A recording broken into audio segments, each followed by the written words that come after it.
কোটা সংস্কার আন্দোলনকারী রাজধানীর যে কারওয়ান বাজার রেল লাইন সেখানে তারা আজকে দুপুর থেকে অবস্থান নেওয়ার পর থেকে রাজধানীর কমলাপুর রেল স্টেশন থেকে সারা দেশের ট্রেন যোগাযোগ ব্যবস্থা মূলত বন্ধ হয়ে পড়েছে। সন্ধ্যা 6:30 পর্যন্ত কোনো ধরনের ট্রেন ঢাকা থেকে ছেড়ে যায়নি এবং ঢাকাতেও আসেনি। ফলে হাজার হাজার যাত্রী সেই দুপুর থেকে বিড়ম্বনায় পড়েছেন।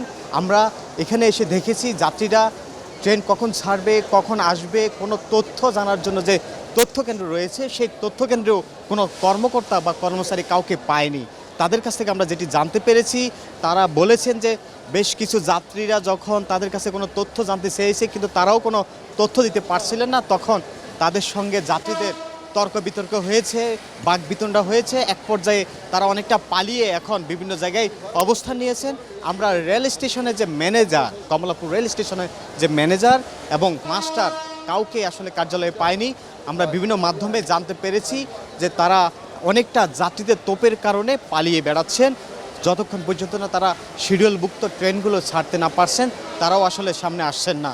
আমরা কয়েকজন যাত্রীর সঙ্গে কথা বলবো। এখানে অবস্থান করছেন, সেই তথ্য কেন্দ্রেই অবস্থান করছেন কয়েকজন যাত্রী যারা দুপুর থেকে অর্থাৎ দুপুর 3টার দিকেই ট্রেন ছাড়ার কথা। সেই ট্রেন 6:30 বাজেও তারা জানতে পারছেন না আসলে কখন তাদের ট্রেন ছাড়বে। ফলে তারা অনেকটা ক্ষোভ প্রকাশ করেছেন। আমরা একটু তাদের সাথে কথা বলবো। না, আমি আসলে নিজে বুঝতেছি না আসলে কী করুন, কারণ আমি বাচ্চাটা নিয়ে আসছি আর আমি দেশে আসছি আজকে 17 বছর পরে, বুঝছেন। এখন তো কী এক্সপিরিয়েন্স হয়েছে তো বুঝতেছেন আপনারা, কারণ ওরা কোনো কিছু বলতেও পারতেছে না, কাউকে পাইতেছেও না। আমি কাউকে জিজ্ঞাসা করবো যে আমার টিকিটটা কী হবে বা ট্রেনটা কখন আসবে, কিছু বলতে পারতেছে না তারা। এটা এত উদাসীন হলে তারা জব করে কীভাবে? ট্রেন ছিল 2:55-তে, কিন্তু ট্রেন আসেনি, বললো আন্দোলনের কারণে বন্ধ।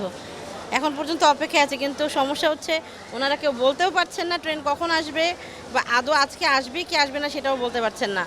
বলতে যদি পারতেন সেক্ষেত্রে আমরা হয়তো বা অপেক্ষা করতাম আর 1 ঘন্টা বা 2 ঘন্টা, অথবা এখানে যদি কোনো এখানে এই যে সহায়ক এখানে কেউ নাই, যেখানে আপনি কারোর কাছে সাহায্য যাবেন সেটাও কেউ নাই, স্টেশন মাস্টার রুমেও কেউ নাই। আমার আগে থেকে আরও অনেকেই অপেক্ষা করছেন।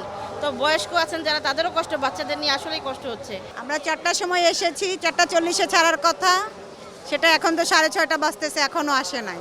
দেশের পরিস্থিতি বর্তমানে যেভাবে এই আন্দোলন শুরু হয়েছে, তা বাসও এই ধরনের হয়েছে, যানবাহনের সব দিক দিয়ে বৃদ্ধি করছে, লঞ্চ পর্যন্ত এরকম হইতেছে। তারপরে এখন ট্রেনে যাওয়ার যে শিডিউল টাইম ছিল সেটাও এখন বন্ধ হয়ে গেছে। এখন মনে করেন যে 10টা গাড়ি রাত 10টায় যাবে। ট্রেনের জন্য আছি ঝিল সিটি অথবা চিত্রা, কোনো ট্রেনে এখন পর্যন্ত আসে না। অনেকক্ষণ ধরে অপেক্ষা করতেছি, শুধু আমরা না, সারা স্টেশনে অনেক লোক অপেক্ষা করতেছে। মানে এই ভোগান্তির কোনো সীমা নাই। মানে যেখানে যাইতে লাগে 10 মিনিট, সেখানে আমি গেছি 2.5 ঘন্টাতে। মানে এত পরিমাণে জ্যাম, আমি সিএনজি থেকে নামার পরে আমি 2টা রিক্সা চেঞ্জ করছি।